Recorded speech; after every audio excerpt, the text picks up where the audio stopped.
Hello friends, welcome to my YouTube channel. आज हम प्रकाश के अपवर्तन के बारे में पढ़ेंगे।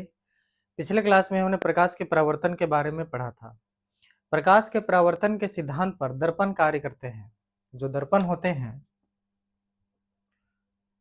वो प्रकाश के परावर्तन के सिद्धांत पर कार्य करते हैं, ठीक है। लेकिन जो लेंस होते हैं वो प्रकाश के अपवर्तन के सिद्धांत पर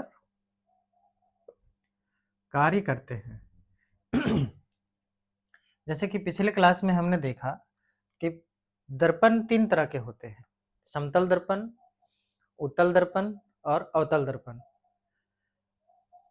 अब यहाँ पे हम लोग प्रकाश के अपवर्तन पढ़ेंगे और अपवर्तन के बाद हम लोग लेंस को देखेंगे। तो लेंस सामान्यतः दो तरह के होते हैं: उत्तल लेंस और अवतल लेंस, कन्वेक्स लेंस और कनकेव लेंस, ठीक है। तो प्रकाश के परावर्तन अपवर्तन के सिद्धांत पर बात करें तो प्रकाश का अपवर्तन है क्या? अपवर्तन क्या है? जैसे कि प्रकाश जब किसी एक माध्यम से दूसरे माध्यम में प्रवेश करता है। अब ये माध्यम क्या है? माध्यम जैसे कि वायु और जल बात करें, ठीक है। तो वायु और जल, इसमें से दो गो माध्यम है। जैसे वायु हो जाएगा हमारा विरल माध्यम। विरल का मतलब ये इसमें ज्यादा सघनता नहीं होती है, ये स्पष्ट रूप से स्वतंत्र होते हैं, विरल माध्यम। और जल हमारा हो जाएगा सघन माध्यम। सघन माध्यम मतलब विरल माध्यम से सघन माध्यम में प्रवेश करेगी तो ये अपवर्तन का केस कहलाएगा। जैसे कि कांच, ठीक है। फिर कांच से फिर वायु में अगर प्रवेश कर रही है तो कांच हो जाएगा सघन माध्यम और वायु हो जाएगा विरल माध्यम। मतलब कि डेंसर से फिर क्या हो जाएगी, रेयर में अगर प्रवेश करेगी, रेयर फॉर विरल, है ना। अगर सघन से विरल में प्रवेश करेगी तब भी अपवर्तन का केस होगा, या फिर विरल से सघन में प्रवेश करेगी तब भी अपवर्तन का केस होगा। और ये केस हमेशा पारदर्शी चीजों में होता है। जैसे कि लेंस की बात करें, ठीक है, या शीशे की, पारदर्शी वाले शीशे की बात करें, है ना, जल की बात करें, तो इसमें क्या होता है सॉरी फ्रेंड्स, इसमें क्या होता है कि विरल माध्यम, सघन माध्यम, इस तरह का केस बनता है, ठीक है। तो अपवर्तन क्या है? जब कोई प्रकाश किरण, ठीक है, ये हमारा माध्यम हो गया, माध्यम टू, माध्यम one, medium one, medium two. Medium one में हम वायु को रखें और मीडियम टू में क्या रखें, जल को रखते हैं, ठीक है। तो जब वायु से प्रकाश किरण जल में प्रवेश करेगी तो ये अभिलंब है, ठीक है। हमको पता है, आपको भी पता है अभिलंब। अभिलंब से क्या हो जाएगा, नजदीक आ जाएगा, ठीक है। हालांकि इसको जाना चाहिए था ऐसे, लेकिन ये गया नहीं, ये अभिलंब की ओर झुक गया। तो ये अपवर्तन का केस है। क्या है ये? अपवर्तन का केस है। तो यहाँ पर क्या बनाएगा, इंसिडेंट एंगल और रिफ्लेक्टेड एंगल, सेम केस जो परावर्तन में है। लेकिन इसमें क्या है कि किरण पार कर जाती है, और अपवर्तन में किरण पार कर जाती है और परावर्तन में किरण क्या होती है, रिफ्लेक्ट कर जाती है, ठीक है। तो ये हमारा अपवर्तन है, आप समझ गए। इसका दो केस होता है, समझते हैं।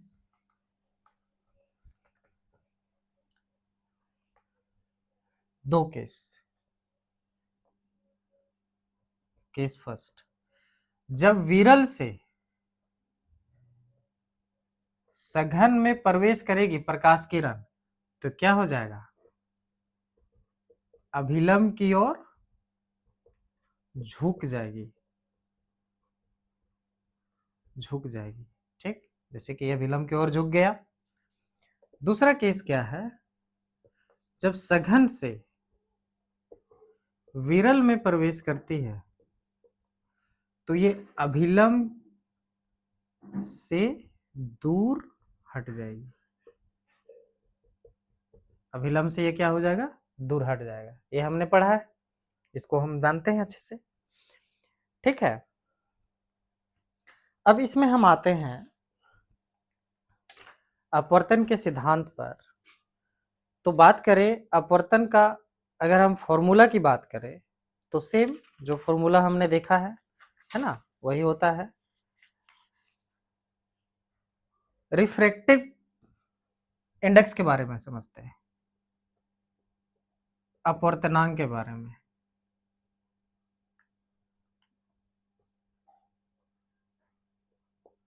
रिफ्रैक्टिव इंडेक्स, अपवर्तनांक किसे बोलेंगे, अपवर्तनांक बोलेंगे कि माध्यम 1 में प्रकाश की चाल बटे माध्यम 2 में प्रकाश की चाल, m1/m2, यही बोलेंगे, है ना।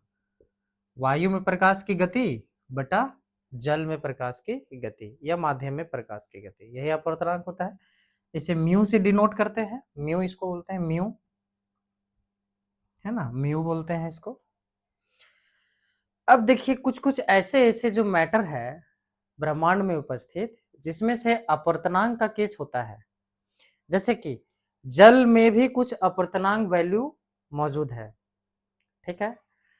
उसके बाद वायु का भी कुछ अपवर्तनांक वैल्यू होता है, हीरे का अपवर्तनांक वैल्यू होता है, जो कि कॉम्पिटिटिव एग्जाम में पूछा ही जाता है।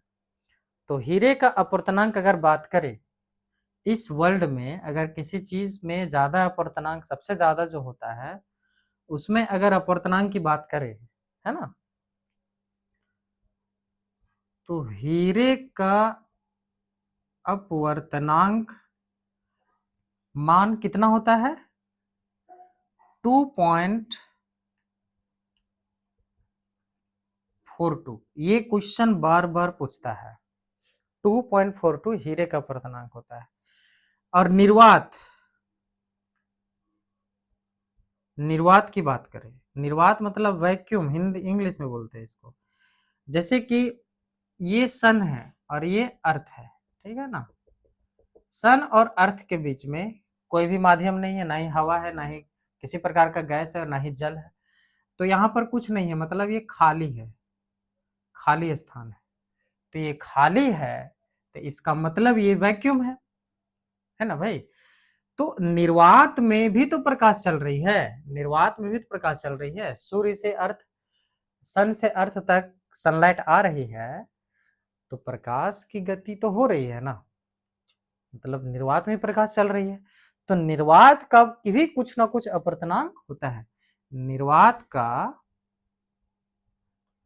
अपवर्तनांक की बात करें तो इसका अपवर्तनांक होता है 1 क्वेश्चन पूछा हुआ है, ठीक। अब बात करें भाई वायु का अपवर्तनांक कितना होता है। वायु की अगर हम बात करें,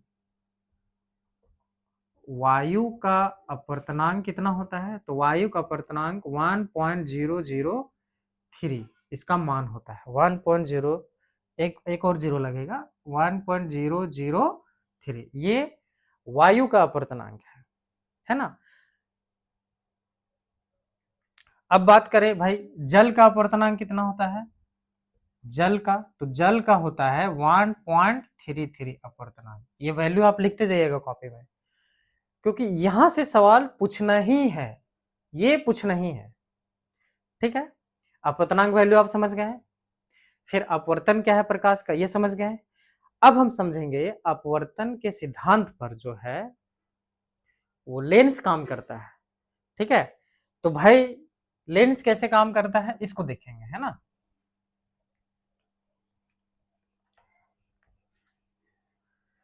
लेंस कैसे कार्य करता है, जैसे हम लोग जानते हैं कि लेंस जो है वो सामान्यतः दो तरह का होता है, ठीक है। एक होता है उत्तल लेंस,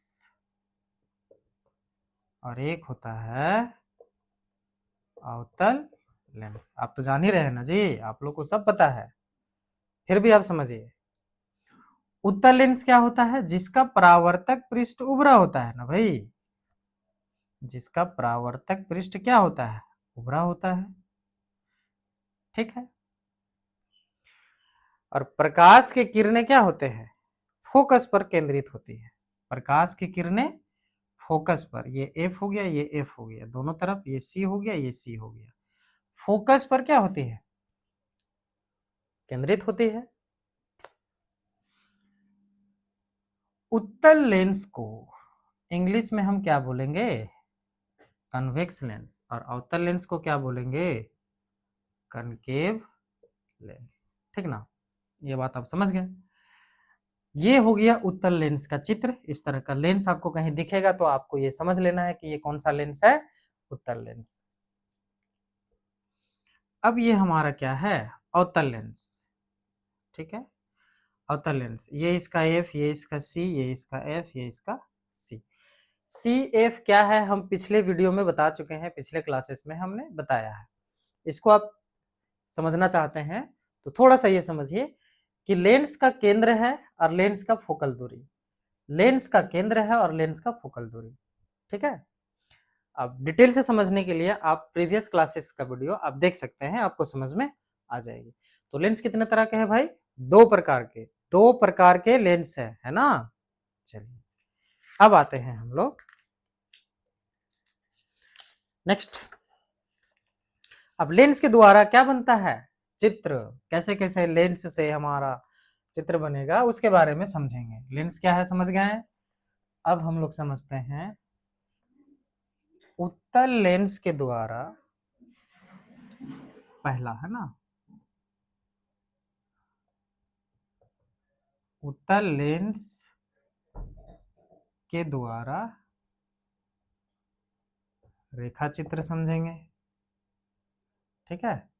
उत्तल लेंस के द्वारा केस बनता है पहला,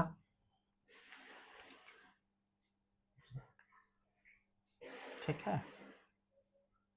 इसको समझते हैं। ये हो गया उत्तल लेंस, ठीक है। 6 केस होता है उत्तल लेंस में, ठीक है।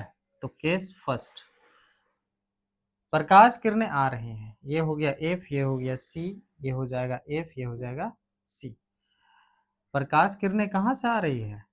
अनंत से आ रही है, पहला केस। प्रकाश किरणें जब अनंत से आती हैं तो वो अपवर्तित होकर के कहाँ गिरती हैं? फोकस पर गिरती है ना, फोकस पर, ठीक है। फोकस पर गिरती है। तो फोकस पर जब बनेगी तो प्रकाश किरणें किससे होकर के आ रही है? वस्तु से होकर के आ रही है। अब फोकस पर जब बनेगी, गिरेगी, तो इसका प्रतिबिंब का जो वस्तु आकार जो रहेगा वो छोटा रहेगा, बहुत ही छोटा छोटा रहेगा, लेकिन वास्तविक रूप से रहेगा। वास्तविक एवं उल्टा, पिछले क्लास में मैंने बताया है कि वास्तविक एवं उल्टा बनेगा ही बनेगा, है ना। हमारी आंख, हमारे जो आंख है वो उत्तल लेंस के लिए, है ना, उत्तल लेंस के भांति कार्य करता है। इसीलिए बड़ा से बड़ा प्रतिबिंब हमको छोटा होकर के दिखता है। क्लियर है ना? चलिए 1 मिनट थोड़ा सा पानी पी लेते हैं।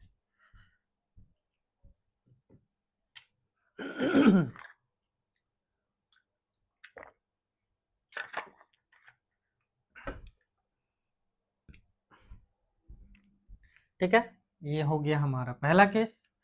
अब दूसरा केस बात करें, केस नंबर 2 बात करें तो हम बनाते हैं उत्तल लेंस, ठीक। पहला स्थिति में अनंत से आ रही थी, अब आ जाएगा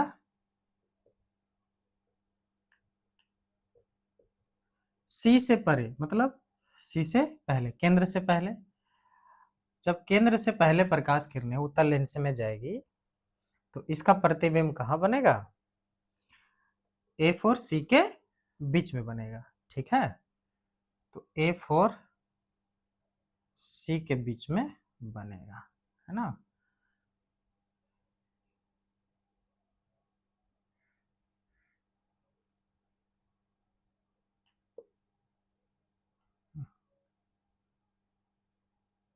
ये हो गया C, ये हो गया है प्रतिबिंब। तो A डैश B डैश थोड़ा सा इससे छोटा रहेगा, है ना, इससे छोटा बनेगा प्रतिबिंब। देखिए प्रकाश किरणें जब C से पहले है, केंद्र से पहले है, तो उसका प्रतिबिंब फोकस और केंद्र के बीच बनता है, वस्तु से छोटा बनता है। ठीक है, ये दूसरा केस है। अब तीसरा केस की बात करें, केस नंबर 3 की बात करें।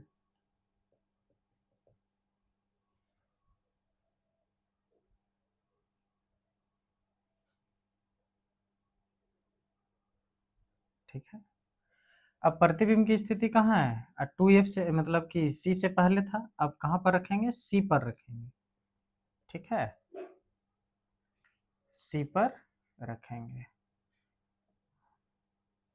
तो इसका प्रतिबिंब कहाँ बनेगा, C पर रखें तो C पर ही बनेगा, और वस्तु के समान साइज के आधार पर बनेगा, है ना।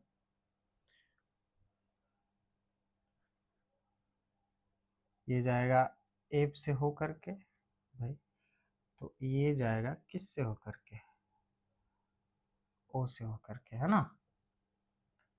आप समझ रहे हैं बात को। ये प्रकाश किरणें अपवर्तित हो गई, और C पर ही क्या बनेगा, वस्तु के समान साइज के अनुसार। समझ गए।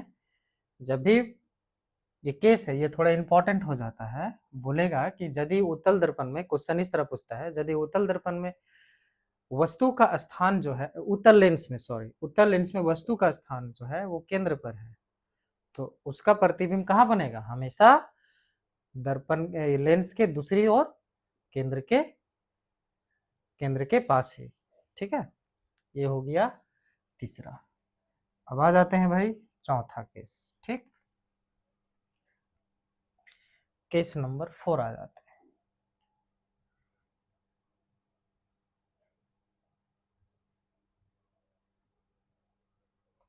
ठीक, अब यहाँ पर C पर था, अब C और F के बीच रखेंगे, है ना। तो वस्तु यहाँ पर खड़ा है AB, अब यहाँ पर F हो गया, यहाँ पर C हो गया। एक किरण हमेशा F से होकर जाएगी, हम लोग सब जानते हैं, और एक किरण कहाँ हो जाएगा, लेंस के ध्रुव से होकर जाएगा, है ना। तो किरण गया भाई, देखिए C से आगे बनेगा, ठीक है ना, और वस्तु से क्या बनेगा, थोड़ा सा बड़ा बनेगा, वस्तु से थोड़ा सा बड़ा प्रतिबिंब बनेगा। जब वस्तु का स्थान केंद्र और फोकस के बीच होता है, तो उसका प्रतिबिंब लेंस के दूसरी ओर कहां पर बनेगा, केंद्र से आगे, केंद्र से पीछे। ठीक, चलिए ये हो गया हमारा चौथा केस। अब पांचवा केस बनेगा, वास्तविक एवं उल्टा सब में बन रहा है ना, कंफ्यूजन नहीं करना है। वास्तविक एवं उल्टा सिर्फ एक केस में, लास्ट जो 6ठा नंबर का केस है उसमें एक केस में क्या होता है, ये काल्पनिक और सीधा प्रतिबिंब बनाता है उत्तल लेंस में। ठीक है, तो अभी हम पांचवा केस देखते हैं। पांचवा केस में बोलता है,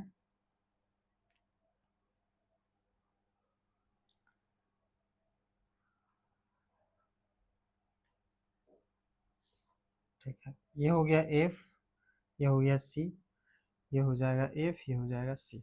ठीक, अब यहाँ पर है, वस्तु कहाँ है, फोकस पर। ठीक, वस्तु है फोकस पर, है ना भाई। तो जब फोकस पर है, तो एक किरण क्या होगा भाई, यहाँ से पास होगा। ठीक है, एक किरण कहाँ से पास होगा, यहाँ से पास होगा, सॉरी, हाँ, एक किरण यहाँ से पास होगा, है ना। थोड़ा सा आप सीधा बना लीजिएगा।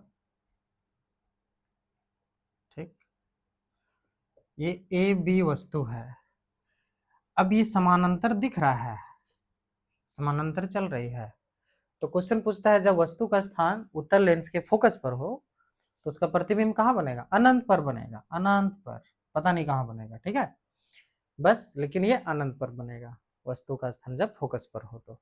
बस ये केस है पांचवा। अब लास्ट में छठा केस आते हैं जो कि थोड़ा सा इंपॉर्टेंट भी है ना, हालांकि छेवों का छेवो इंपॉर्टेंट है।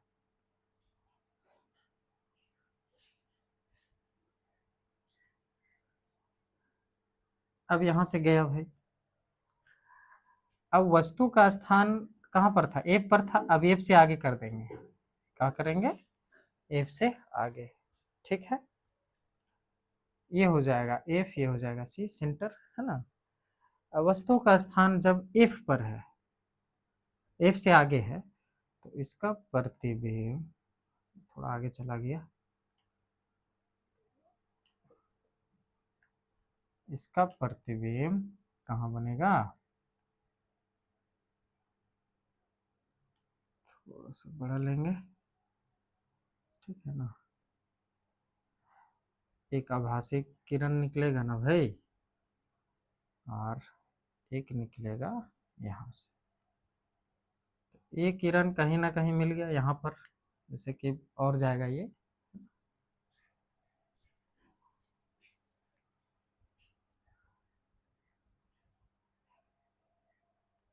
भाई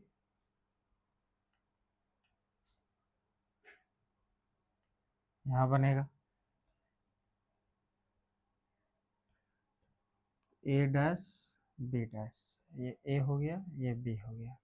अब देखो वस्तु का जो प्रतिबिंब बन रहा है वो दर्पण के आगे साइड ही बन रहा है, मतलब वस्तु की ओर, है ना, लेकिन वस्तु से बड़ा बन रहा है, और क्या बन रहा है, आवर्धित, मतलब बड़ा है, और वस्तु से वस्तु की ओर ही बन रहा है, और सीधा बन रहा है ना, काल्पनिक है और सीधा है। तो एक केस में, छठा नंबर जो केस होता है, जब वस्तु का स्थान कहाँ पर है, फोकस और लेंस के ध्रुव के बीच में, तब जाकर के क्या बनेगा, इसका प्रतिबिंब सीधा बनेगा और काल्पनिक बनेगा और वस्तु की ओर ही बनेगा, वस्तु की ओर, है ना, ये बात समझ गए।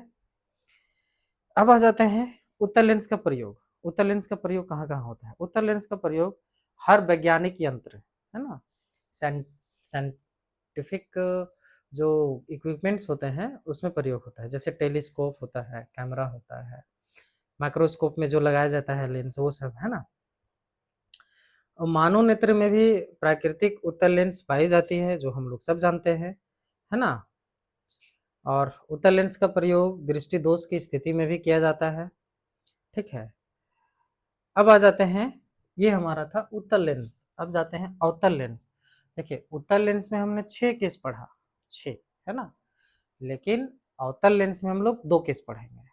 अवतल लेंस में 2 केस होता है, तो इसके बारे में समझते हैं।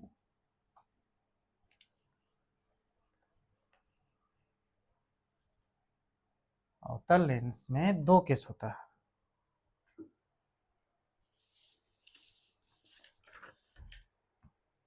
देखो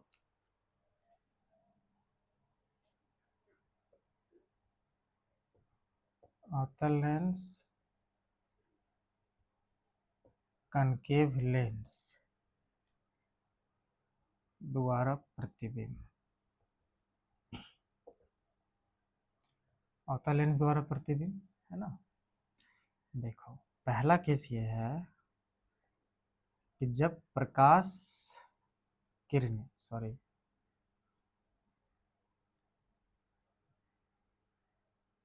जब प्रकाश किरणें, ये प्रधान अक्ष है, जब प्रकाश किरणें अनंत से आ रही हो, है ना, अनंत से आ रही हो, तो क्या होता है, ये हो जाएगा एफ, ये हो जाएगा सी, ये हो जाएगा एफ, ये हो जाएगा सी, अनंत पर आ रही हैं, तो ये क्या होती है, अपवर्तित हो जाती है, और आभासी किरण जो है वो यहाँ पर क्या होती है, चलती है ना, फोकस पर मिलती है आके, तो जब प्रकाश किरणें अनंत पर आ रही हैं तो वस्तु से परावर्तित किरणें हैं। तो जब परावर्तित किरणें अनंत से आ रही होती हैं तो फोकस में मिलती हैं। अब फोकस में मिलने के बाद इसका प्रतिबिंब बिंदु के समान बनता है, ठीक है ना, बिंदु के समान बनता है पहला केस में। और बिंदु के समान बनने के बाद क्या होता है, ये आभासी होता है। आभासी होता है मतलब काल्पनिक रूप से, और सीधा होता है ना, सीधा होता है। ठीक है, ये बात समझ गए।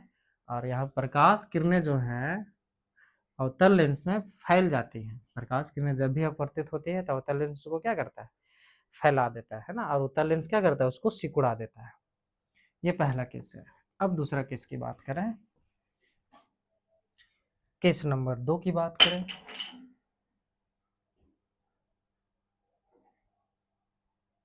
केस नंबर 2 की बात करें, ठीक है, तो अनंत और लेंस के ध्रुव के बीच होता है। तो एक किरण तो भाई ऐसे जाएगा और अपवर्तित हो जाएगा। एक किरण क्या है भाई, ध्रुव से होकर के जाएगा, ये हो जाएगा एफ। और जो अपवर्तित किरण है वो क्या होगा, एफ पर क्या होगा भाई, एफ पर कटेगी। और जैसे ही ये आया तो बीच में इसको काट दिया, तो बीच में जब काट दिया तो इसका एक प्रतिबिंब बनेगा, वस्तु का प्रतिबिंब जहां कटता है वहीं पर बनता है ना। तो ये फोकस से होकर के आ रहा था तो बीच में कट गया, तो ये डैश बी डैश कहलाया, ठीक है। तो ये दूसरा केस था। तो अवतल लेंस में हमने 2 केस देखा। अब अवतल लेंस का प्रयोग कहाँ देखते हैं, निकट दृष्टि दोष में अवतल लेंस का प्रयोग किया जाता है, और दूर दृष्टि दोष में किसका प्रयोग किया जाता है, उत्तल लेंस का। ठीक है, अब लेंस की फॉर्मूला की बात करें, लेंस की फॉर्मूला की बात करें तो 1/f is equal to 1/v minus 1/u हमने पहले देखा है। दर्पण में क्या हो जाता है, सिर्फ प्लस हो जाता है। अब भी क्या है, भी हमारा प्रतिबिंब की दूरी और वस्तु की दूरी u हो गया, और f फोकल दूरी हो गया। ठीक है, लेंस का आवर्धन की बात करें,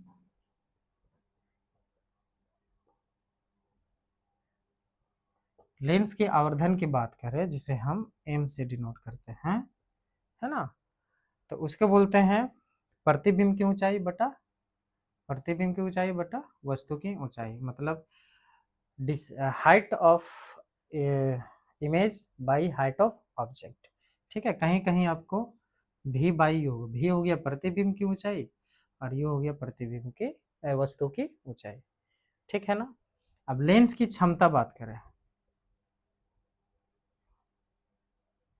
लेंस की क्षमता मतलब कि देख आप लोग देखे होंगे कि लेंस की क्षमता, जैसे कि कितना क्षमता आपका जो लेंस लगा हुआ है, कोई व्यक्ति अगर चश्मा पहनते हैं तो उनका मापा जाता है, बोला जाता है कि क्षमता कितना है इसका, है ना।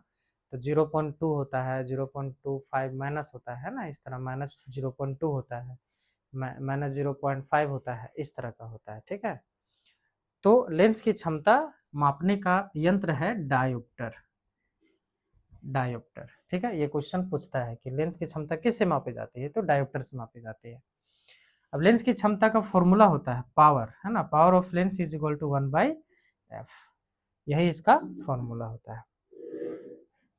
यदि लेंस की क्षमता धनात्मक है, लेंस की क्षमता धनात्मक है तो वो उत्तल लेंस माना जाता है, उत्तल लेंस का प्रयोग होता है, उत्तल, सॉरी उत्तल, है ना। और लेंस की क्षमता निगेटिव है तो उसका अवतल प्रयोग किया जाता है। ठीक है ना, ये बात आप समझ गए, ये क्वेश्चन पूछता है। ठीक, तो हमने यहाँ पे देखा आज प्रकाश का अपवर्तन, प्रकाश के अपवर्तन में देखा कि किस तरह का कार्य होता है और किस में होता है प्रकाश का अपवर्तन। तो हमने देखा कि लेंस में अपवर्तन की क्रिया होती है और लेंस द्वारा रेखा चित्र बनता है, किस तरह का, किस किस स्थिति में। उत्तल लेंस में 6 केस बनता है और अवतल लेंस में 2 केस बनता है, जो हमने देखा। ठीक है? आगे फिर नेक्स्ट क्लास में कंटिन्यू करते हैं। Thank you. जय हिंद।